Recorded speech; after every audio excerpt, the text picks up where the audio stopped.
காங்கிரஸ் கட்சியின் மூத்த தலைவரும் ஈரோடு கிழக்கு சட்டமன்ற உறுப்பினருமான ஈவி.கே.எஸ். இளங்கோவன் உடல்நலக்குறைவு காரணமாக மருத்துவமனையில் அனுமதிக்கப்பட்டிருந்தார்.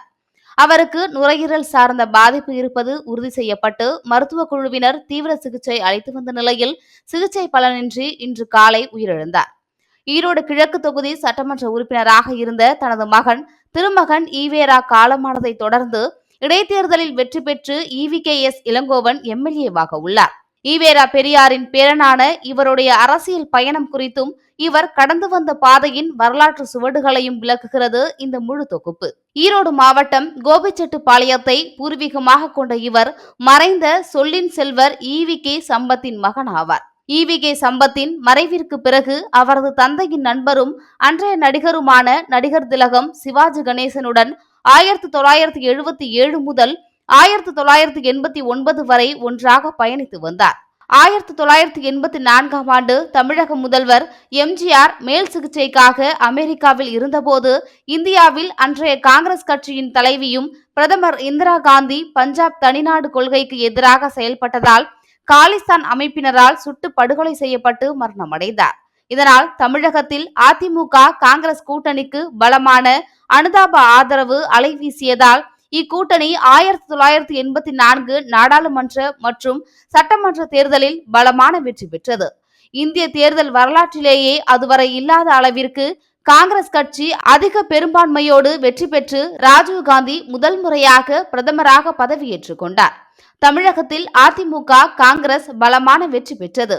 அதிமுகவில் தனி பெரும்பான்மையோடு வெற்றி பெற்று எம்.ஜி.ஆர். 3வது முறையாக தமிழக முதல்வராக பொறுப்பேற்றுக் கொண்டார். அத்தேர்தலில் சத்தியமங்கலம் தொகுதியில் ஈவி.கே.எஸ். இளங்கோவன் தேர்தல் அரசியலில் முதல் முறையாக காங்கிரஸ் கட்சியின் சார்பில் தலைவர் சிவாஜி கணேசன் ஆதரவு பிரிவினராக வெற்றி பெற்று தமிழக சட்டமன்றத்திற்குள் சென்றார். 2004 நாடாளுமன்ற தேர்தலில் அன்றைய கோபிச்செட்டிப்பாளையம் மக்களவை தொகுதியில் காங்கிரஸ் கட்சியின் சார்பில் போட்டியிட்டு 2,14,477 வாக்குகள் வித்தியாசத்தில் வெற்றி பெற்று முதல் முறையாக இந்திய நாடாளுமன்ற உறுப்பினராக தேர்வானார். பின்னர் பிரதமர் மன்மோகன் சிங் தலைமையிலான ஆட்சியில் மத்திய ஜவுளித்துறை இணை அமைச்சராகவும் பதவியேற்றுக் கொண்டார். மேலும் அக்காலகட்டத்தில் மத்திய அமைச்சரவையில் மந்திரியாக இருந்தபோதும் தமிழகத்தில் தனது கூட்டணி தலைமை கட்சியான திமுக தலைவர் மு. கருணாநிதியை கடுமையாக விமர்சனம் செய்தார்.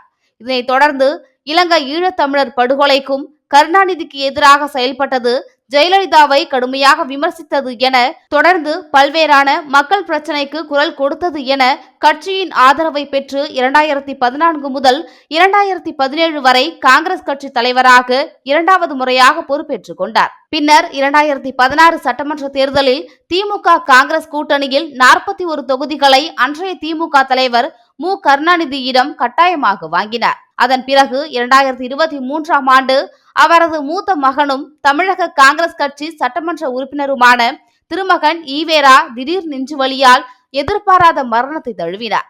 பின் அவர் விட்டு சென்ற ஈரோடு கிழக்கு சட்டமன்றத்திற்கான இடைத்தேர்தலில் திமுக காங்கிரஸ் கூட்டணி சார்பில் ஈவி.கே.எஸ். இளங்கோவன் பல பேச்சுவார்த்தைக்கு பிறகு தமிழக முதல்வர் மு. க. ஸ்டாலினின் வேண்டுகோளை ஏற்று காங்கிரஸ் கட்சி சார்பாக சட்டமன்ற வேட்பாளராக இளங்கோவன் நிறுத்தப்பட்டு வெற்றி பெற்றார். அதைத் தொடர்ந்து 39 ஆண்டுகளுக்கு பிறகு தமிழக சட்டமன்றத்திற்கு தேர்வாகி தேர்தலில் அதிமுக எதிரணி வேட்பாளர் கே.எஸ். தென்னரசுவை 42,000 வாக்கு வித்தியாசத்தில் தோற்கடித்தார். இவருடைய அரசியல் பயணமானது தமிழக சட்டப்பேரவை உறுப்பினர், அகில இந்திய காங்கிரஸ் உறுப்பினர், தமிழக காங்கிரஸ் பொதுச் செயலாளர், தமிழக காங்கிரஸ் தலைவர், தமிழக காங்கிரஸ் செயல் தலைவர், மத்திய தொழில் மற்றும் வர்த்தகத்துறை இணை அமைச்சர் உள்ளிட்ட பதவிகளை வகித்து காங்கிரஸ் மத்தியில் தனி அங்கீகாரத்தை பிடித்தார். இந்நிலையில் காங்கிரஸ் கட்சியின் மூத்த தலைவரும் ஈரோடு கிழக்கு சட்டமன்ற உறுப்பினருமான ஈ.கே.எஸ். இளங்கோவன் குடும்பத்தினருக்கு அரசியல் கட்சியினர் மற்றும் தொண்டர்கள் இரங்கல் தெரிவித்து வருகின்றனர்.